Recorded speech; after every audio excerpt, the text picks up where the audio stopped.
Oi pessoal, meu nome é Aline, eu sou servidora do Detran, trabalho na 78ª Ciretran de Venceslau-Braz, sou instrutora do curso de reciclagem e examinadora teórica e prática. E esse vídeo, ele tem como principal objetivo ajudar as pessoas que estão neste processo de primeira habilitação e têm tido dificuldade para obter êxito no teste teórico. A gente observa que algumas pessoas têm uma relativa dificuldade e como a matéria que traz mais dúvida, a matéria mais complexa dentre as abordadas no teste de primeira habilitação é a legislação, né? A legislação, sem dúvida, é a matéria mais difícil por ser bastante extensa. Então, essa primeira aula é sobre legislação. Eu me propus a fazer um vídeo não muito extenso, certo? E nesse primeiro vídeo a gente vai abordar mais a questão de infrações de trânsito, tá? Vou fazer uma breve introdução para vocês. A legislação de trânsito no Brasil ela é formada pela Lei 9.503 de 1997, que instituiu o Código de Trânsito Brasileiro, ou CTB, e uma série de regulamentações complementares. O que isso quer dizer? Quer dizer que cada vez que o CONTRAN, que é o Conselho Nacional de Trânsito, o órgão máximo dentro das competências estabelecidas no âmbito de trânsito, cada vez que ele publica uma resolução nova, isso vai causar algum impacto no trânsito do nosso país e provavelmente na nossa vida também, tá? O Código de Trânsito Brasileiro, ele tem como base a Constituição do Brasil. A nossa última Constituição, de 1988, ela é conhecida como Constituição Cidadã. Por quê? Porque ela preconiza a vida, a saúde e o meio ambiente. Então, isso quer dizer que o nosso CTB preconiza a vida, a saúde e o meio ambiente, né? Então, tendo essa informação como base, eu já consigo delimitar um raciocínio lógico com relação, por exemplo, à classificação das infrações de trânsito, certo? Então, a gente sabe que as multas, elas são classificadas em 4: leve, média, grave e gravíssima, ok? Eu sabendo que o Código de Trânsito preconiza a vida e a saúde, eu tenho a possibilidade de, durante o meu teste, eu fazer uma breve análise da infração que está sendo descrita. Porque muitas vezes a questão é a descrição da infração e depois a pergunta lá, né? Quais são as penalidades e medidas administrativas cabíveis no caso do cometimento desta infração? Então, eu vou conversar com vocês mais a fundo sobre penalidades e medidas administrativas, mas eu vou deixar isso para um outro vídeo. Hoje a gente vai se ater mais na questão mesmo das classificações das multas e como que a gente pode analisar. Então, o que a gente vai fazer? A gente vai pensar naquela infração que está sendo descrita. Então, vamos imaginar a infração pela falta do uso do cinto de segurança, certo? Vamos pensar, eu estar sem o cinto de segurança é uma infração que tem o potencial de fazer com que eu cause um sinistro? Sinistro é acidente de trânsito, tá? Hoje a gente tem uma nomenclatura nova, não se fala mais em acidente, porque o acidente ele dá a ideia de algo imprevisível, né? E na verdade o que a gente tem visto não é isso. Quando a gente fala de trânsito e de sinistro, a gente vê quase que umas tragédias anunciadas, assim. Dependendo do comportamento de risco que a pessoa assume, a gente observa praticamente uma tragédia anunciada.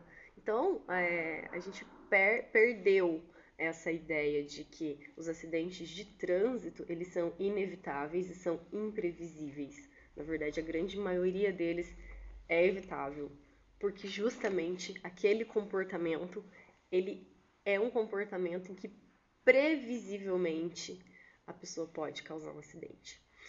Então vamos analisar a questão do cinto de segurança, certo? Então a gente tem lá as infrações gravíssimas, elas são aquelas que têm o maior potencial de causar um acidente que resulte em um dano grave para a incolumidade física das pessoas envolvidas ou até mesmo no óbito. As graves, então, são as que têm um potencial de causar um sinistro. Desculpa, eu mesma não estou muito habituada ainda, mas a gente vai se acertando aí, né?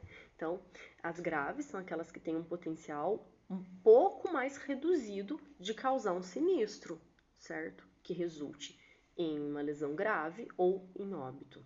As médias são aquelas que têm um potencial menor ainda, e em seguida das leves. Então, se a gente souber disso, certo?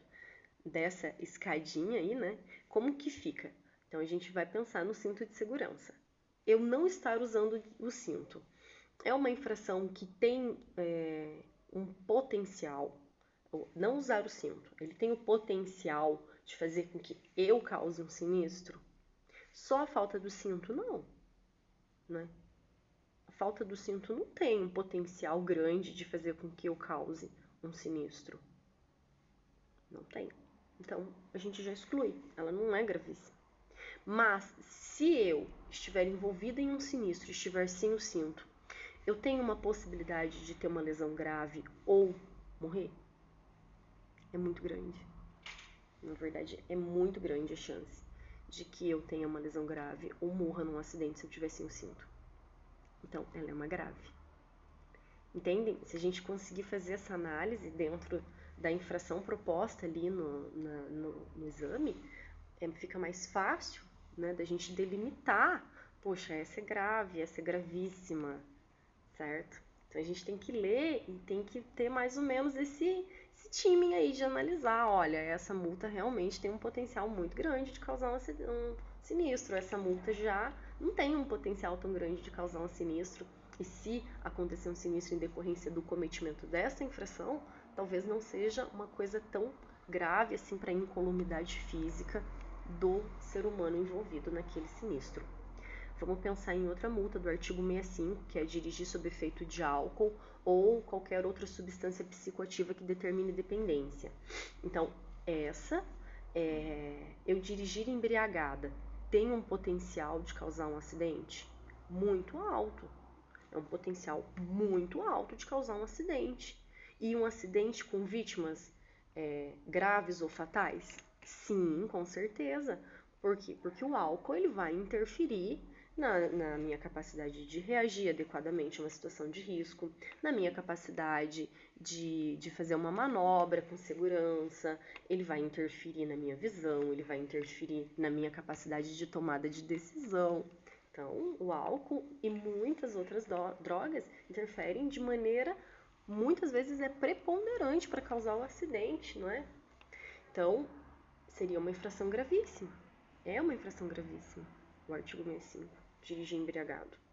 Então, a gente, partindo desse pressuposto de qual é o potencial risco do cometimento dessa infração, a gente começa a ter uma capacidade maior de desenvolver um raciocínio lógico ali durante a prova e conseguir responder essa questão a contento, porque fica muito difícil de você fazer um decoreba ali, né, de todas as infrações da classificação de todas as infrações, né, quais são as leves, quais são as médias, quais são as graves, as gravíssimas. De repente fica viável a gente ter essa capacidade de fazer essa análise e olhar lá, né, quais são as opções que eu tenho, certo? Do que a gente decorar infração por infração, acho que fica meio complicado, né? Quase que inviável mesmo. Bom, pessoal, eu espero ter nesse primeiro vídeo ajudado vocês, dado a vocês informações que são relevantes, que auxiliem vocês para que na próxima vez que vocês forem fazer o teste, vocês tenham, assim, um esclarecimento maior acerca de legislação, que vocês consigam obter êxito, porque eu percebo como é frustrante vocês chegarem lá depois de já terem estudado bastante, ou de repente tem gente que não tem tanto tempo assim para pegar a apostila e ler, né? Por isso que os vídeos vão ser mais curtos, pretendo fazer vídeos de no máximo 10 minutos e espero do fundo do meu coração estar ajudando vocês de alguma forma. A gente vai fazer muitos outros vídeos, vamos falar sobre as infrações que geram suspensão direta, vamos falar sobre medidas administrativas, vamos falar sobre penalidades, vamos falar sobre normas gerais de circulação e conduta, mas tudo assim de uma forma bem focada na prova, para que vocês realmente possam utilizar esses conhecimentos de forma clara e objetiva. Muito obrigada!